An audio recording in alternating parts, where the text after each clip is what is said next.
In the past 24 hours, there has been so much that has come out on Subnautica 2, and unfortunately, it's been very bad stuff. The game has been delayed quite significantly, but very, very recently, like I am talking just about an hour prior to me recording this, a huge lawsuit has just come out against Krafton, which is the publisher of Subnautica 2, and this is not just some random lawsuit. This is a lawsuit that was filed by the two co-creators of the studio that creates Subnautica, as well as the former CEO. So a lot to go through here. So first off, Krafton, they are, as I said, the publisher now of the Subnautica series. They actually bought out Unknown Worlds, which is the studio that makes Subnautica. They bought them out just about 4 years ago. But yeah, Krafton, huge South Korean publishing company. So then as for the actual development studio behind Subnautica,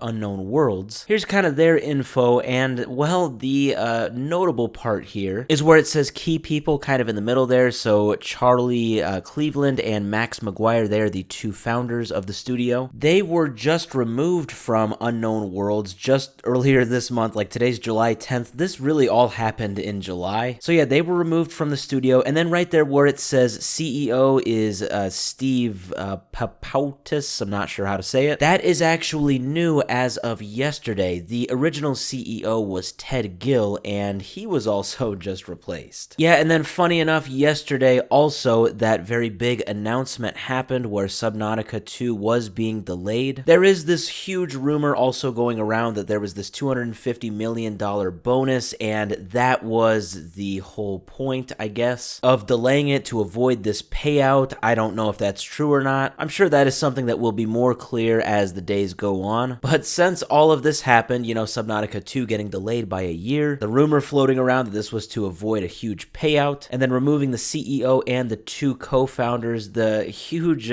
community behind Subnautica, they didn't take this lightly. There has already been a boycott that has started on Subnautica 2. Oh, and if that wasn't enough drama already, Krafton just came out and they are apparently blaming the developers for this delay. They are saying that they, quote, abandoned their responsibilities. But here's the thing. This is the thing that just came out literally an hour ago as I record this. This Reddit post just came out from Charlie Cleveland. If you remember, this is one of the two co-founders of Unknown Worlds. And TLDR, they are suing Krafton, the two co-founders, and the former CEO. So it says, "Hello everyone. It continues to be an explosive and surreal time for the Subnautica team and community. None of this is what we wanted, but we truly appreciate the amazing support we have gotten from everyone. It means a lot to us, especially now." As I wrote last week, we know in our souls that the game is ready for early access, and that was what was delayed, by the way, the early access version of the game. And we would like nothing more than for you to play it. Game devs live for this, but it is not currently under our control. So it says, "We have now filed a lawsuit against Krafton. The details should eventually become at least mostly public. You all deserve the full story. Suing a multi-billion-dollar company in a painful, public, and possibly protracted way was certainly not on my bucket list, but this needs to be made right. Subnautica has been my life's work, and I would never willingly abandon it or the amazing team that has poured their hearts into it." And then the last part, it says, "As for the earnout, the idea that Max, Ted, and I wanted to keep it all for ourselves is totally untrue. I am in this industry because I love it, not for riches. Historically, we have always shared our profits with the team and did the same when we sold the studio." That was in 2021, 4 years ago, and it says, "You can be sure we will continue with the earnout bonus as well. They deserve it for all their incredible work trying to get this great game into your hands." So a lot has been said there, a lot to unpack. It kind of is vague, it kind of is broad and general, but that is to be expected. This is a lawsuit after all. As he said, they can't really give the specific details right now, but he says that the full story will eventually come out. I'm very excited to see what that full story actually looks like, and this could be a very interesting lawsuit. As he said, Krafton is a multi-billion-dollar lawsuit. I'm sure a settlement or a smooth end to this lawsuit probably won't happen. I guess we will just have to wait and see.